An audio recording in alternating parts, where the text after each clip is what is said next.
राधे राधे। माई math channel में आपका स्वागत है। आज की इस वीडियो में हम प्रिम्स एल्गोरिदम पर बेस्ड एक क्वेश्चन करेंगे।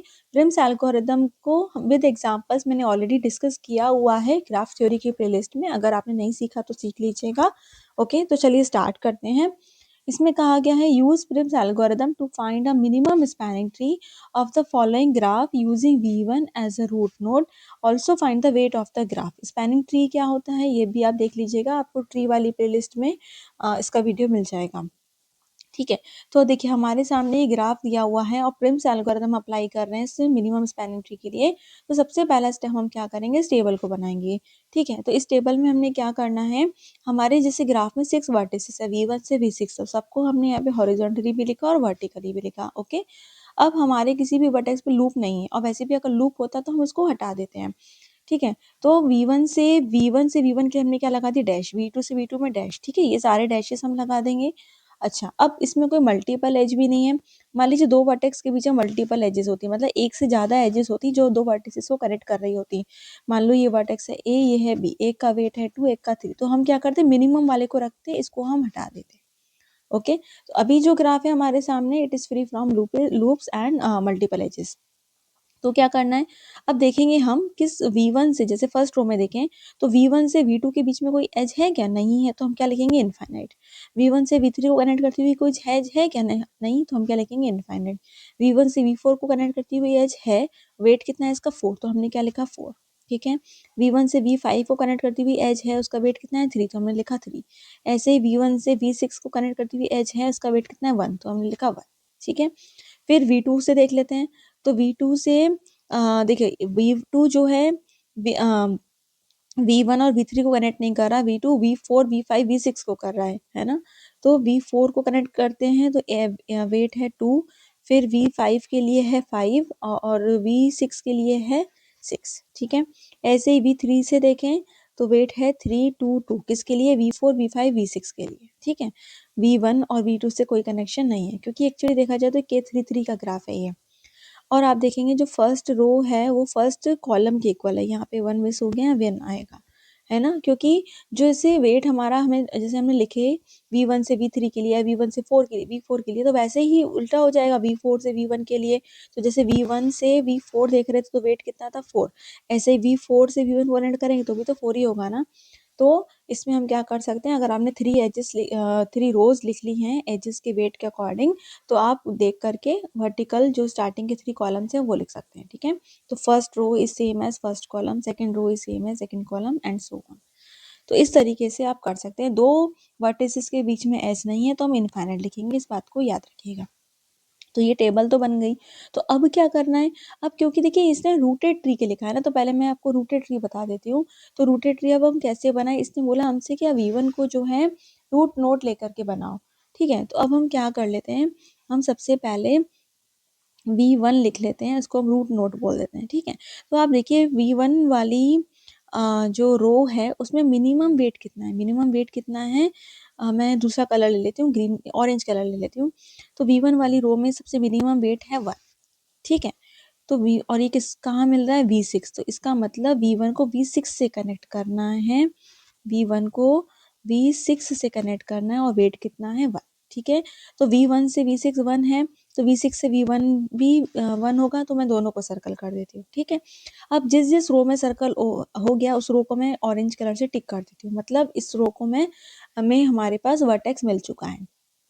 अब क्या करें, अब जो दो रो मैंने टिक करी है ना, इनमें देखिए जी मिनिमम वैल्यू क्या है। तो फर्स्ट रो में मिनिमम वैल्यू है 3 और ये जो लास्ट रो है इसमें मिनिमम वैल्यू है 2। ठीक है, तो कुल मिला के दोनों रो का मिनिमम कितना है 2, तो हम 2 वाले को ले लेंगे। ठीक है, तो 2 हमें कहाँ मिल रहा है, V6 से V3 का जो वेट है, यानी कि V6 से V3 2 है, तो V3 से V6 भी 2 होगा ना, तो इसको भी हमने सर्कल किया। ठीक है, और इस वाली रो को भी हम ऑरेंज कलर से टिक कर देते हैं और हम क्या करें, V6 को V3 से कनेक्ट कर देते हैं। ठीक है, ये लिख देती हूँ मैं V3 और यहाँ वेट कितना है 2। ओके, तो अब हमारे पास 3 रोज हैं जिसमें ऑरेंज कलर से टिक किया हुआ है। तो अब इन तीनों रो में देख लेते हैं मिनिमम वैल्यू कितनी है। तो देख सकते हैं आप, मिनिमम वैल्यू है ये वाली 2। ठीक है, ये क्या किसका वेट है, जब V3 को हम V5 से कनेक्ट करने वाली एज है उसका वेट है 2।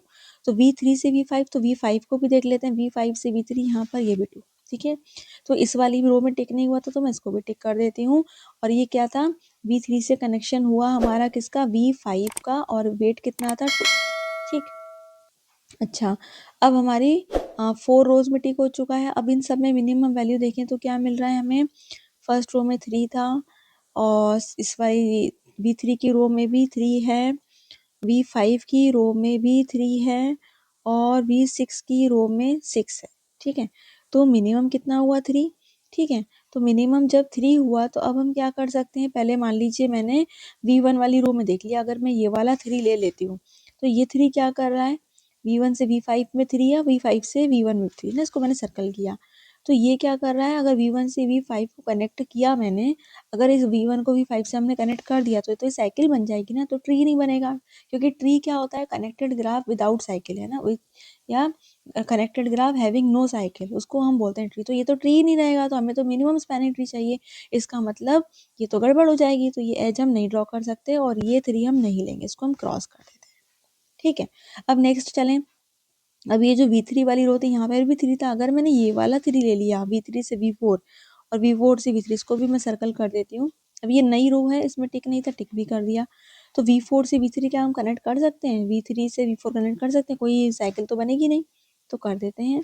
तो ये V4 नया वर्टेक्स आ गया। ठीक है, अब सिर्फ V2 वाली रो बची है, बाकी सब में टिक हो चुका है। ठीक है, तो V2 वाली रो को छोड़ के अब बाकी जो रोज हैं उसमें देख लेते हैं कि क्या कोई मिनिमम वैल्यू है।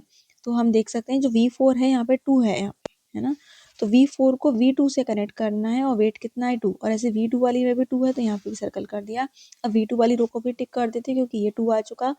तो V4 को मैंने कनेक्ट किया V2 से, और वेट कितना है 2। ठीक, अच्छा इसका मैंने वेट नहीं लिखा था, V3 से V4 जो हमें मिला था, इसका जो वेट था वो था ये 3, है ना। तो इस तरह से आप देख सकते हो सारे वर्टेक्स कवर हो चुके हैं। ये V1 हो गया, इधर V6 हो गया, फिर V3 हो गया, फिर नीचे V4 हो गया, V2 हो गया, और इधर V5 हो गया।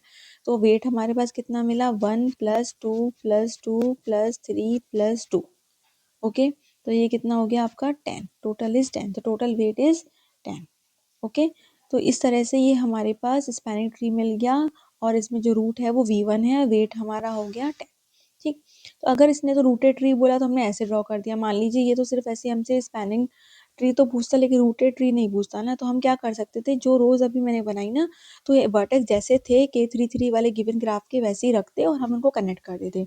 तो जैसे V1 को हम V6 से कर देते, V1 को V6 से करते, फिर V6 को, और 1 इसका वेट था 1, V6 को हम V3 से कर देते, इसका वेट था 2, फिर V3 को V4 से कर देते और इसका वेट है 3, फिर V3 को V5 से कर देते, इसका वेट था 2, और V4 को V2 से कर देते और इसका वेट था 2। ठीक है, तो इस तरह से ये भी आपके पास स्पैनिंग ट्री है, इसमें कनेक्टेड ग्राफ है, कोई साइकिल नहीं है, this is a spanning tree, but rooted नहीं है, तो रूटेड ट्री के लिए हमें इस तरह से वर्कआउट करना पड़ेगा। ओके, तो आई होप आपको ये समझ आया होगा। वीडियो अच्छा लगा हो लाइक शेयर कमेंट जरूर करें। Wish you all the best, take care, Radhe Radhe.